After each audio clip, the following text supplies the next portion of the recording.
Thierry Vasseur, directeur général adjoint de Dinvan. Dinvan est né il y a 50 ans, en 1965. Donc je parle de la société, parce que le fondateur, lui, Jean Dinvan, est né en 1927, a fait ses écoles chez Cartier en tant qu'artisan, donc à la cheville.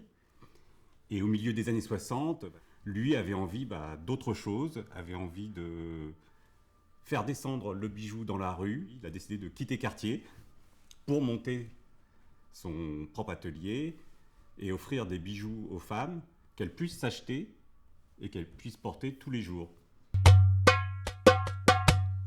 Je dirais que le style Dinvan est très parisien. On est plus dans un bijou pour soi, c'est un luxe pour soi, c'est un luxe du quotidien. Et c'est un bijou que l'on va pouvoir porter et mixer avec d'autres pièces, porter aussi bien avec un jean, donc faire du mix and match. Et donc ça, c'est le côté très parisien. Donc les sources d'inspiration de Dinvan, elles sont en rupture avec ce qu'on trouve dans la joaillerie traditionnelle et même voire à l'opposé.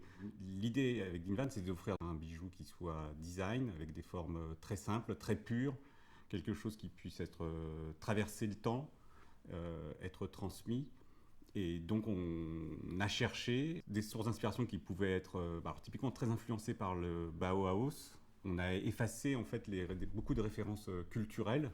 Là, au contraire, on a un bijou très pur, donc parfois qui est difficilement compréhensible, parce qu'on va nous dire, effectivement, c'est bizarre, typiquement la ligne Pi, ce n'est qu'un disque.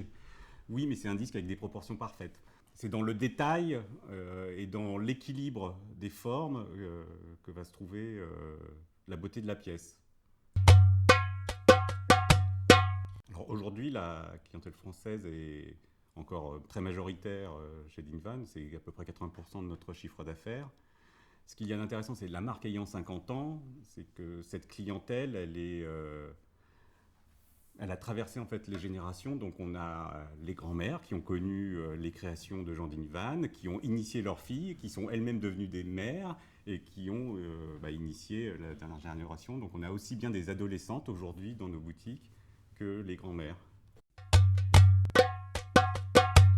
Le marché français, lui, a été assez chahuté et est un marché qui reste très concurrentiel et qui a été bouleversé par en fait, l'augmentation du cours de l'or depuis ces 10 dernières années et qui a fait qu'une partie en fait, de la demande s'est reportée sur des bijoux en 9 carats, donc avec une teneur en or moins forte, le même prix mais une teneur en or moins forte, au détriment du 18 carats. Aujourd'hui, effectivement, acheter des bijoux en or 18 carats, ça devient de plus en plus un luxe. Et chez Dinvan, on va même jusqu'au 24. Le développement international, il est important pour le développement de la marque. On peut continuer à vivre avec le marché français. Maintenant, ce qu'on pense aussi, c'est que la marque est très spécifique, elle est très française, et donc il y a une belle opportunité à l'international pour exprimer un peu un art de vivre ou un style français.